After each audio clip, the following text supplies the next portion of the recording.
Қайырлы күн, құрметті әріптестер. Бүгін сіздерге маңызды бір құжатты көрсеткім келіп отыр. Бұл қосымша білім беру ұйымдары негізге ала отырып жұмыс жасайтын 543-ші бұйрық. Бұл бұйрықта балалар музыка, балалар көркем өнер, балалар өнер мектептерінің оқу жоспарлары мен білім беру бағдарламалары туралы көрсетілген. Бұл жерде әр мамандық бойынша оқу үлгілік бағдарламалары тұр. Осы жерден әр өзіңізге керекті мамандықты көре аласыздар. Төмен қарай түсірсек, осындай кесте шығады. Бұл кесте әр мамандық бойынша оқытылатын пәндерді көрсетеді. Сол пәндерге аптасына қанша сағат берілу керек, қандай қосымша пәндер бар екенін осы кестеден көре аламыз. Бірінші аспаптық сынып деп тұр.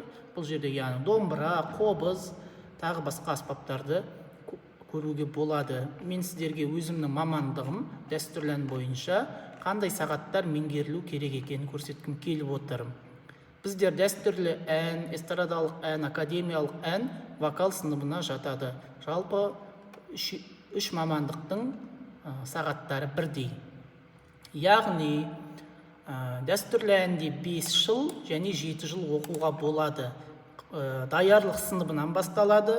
Өздеріңіз білесіздер, мамандық пәніне әр сыныпқа 2 сағаттан беріледі. Енді төмен түсірсек, сольфеджио ол белгілі, тек даярлық сыныпта 1 сағат, қалған сыныптарда 2 сағаттан. Келесі бізде пән, бұл ұжымдық музыкалық пәндер, яғни хор, ансамбль, тағы басқалары. Міне осы жерді назарға алыңыздар. Ансамбльден сабақ беретін педагогтер осы кесте бойынша сіздерге ансамбль пәніне сағат берілу керек. Көп жағдайда ансамбль пәніне сағат берілмейді, берілген жағдайда толық берілмейді. Осы ансамбль пәнінің сағаттарын қарайық. Бұл жер даярлық сыныбында ансамбль жоқ. Бірінші, екінші сыныпта 1 сағаттан өту керек, және 3-ші сыныптан 7-ші сыныпқа дейін бір топқа ансамбль аптасына 3 сағаттан өту керек. Қарап алыңыздар. Келесі пән қазақ музыка және әлем музыка әдебиеті, бұл белгілі. Одан кейінгі тағы бір назар аударатын пән музыкалық аспап деп тұр. Яғни осы вокалда оқитын барлық оқушылар музыкалық аспапты үйрену керек. Біздің музыкалық аспабымыз домбыра. Яғни дәстүрлі әншілерге домбыра пәні міндетті түрде оқытылу керек. Міне 1-ші сыныптан 7-ші сыныпқа дейін міндетті. Көп жерлерде, көп жағдайда осы пән игерілмей жатады.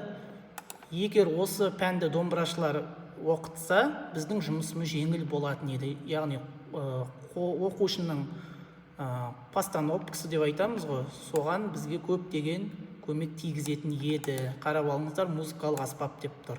Келесі таңдау бойынша пән. Бұл пәнде көп жерлерде оқытылмайды, бұл сағаттар берілмейді. Қараңыздар, таңдау бойынша пәннің ішінде көптеген пәндер бар. Мына жақшаның ішінде көптеген және тағы басқа деп тұр.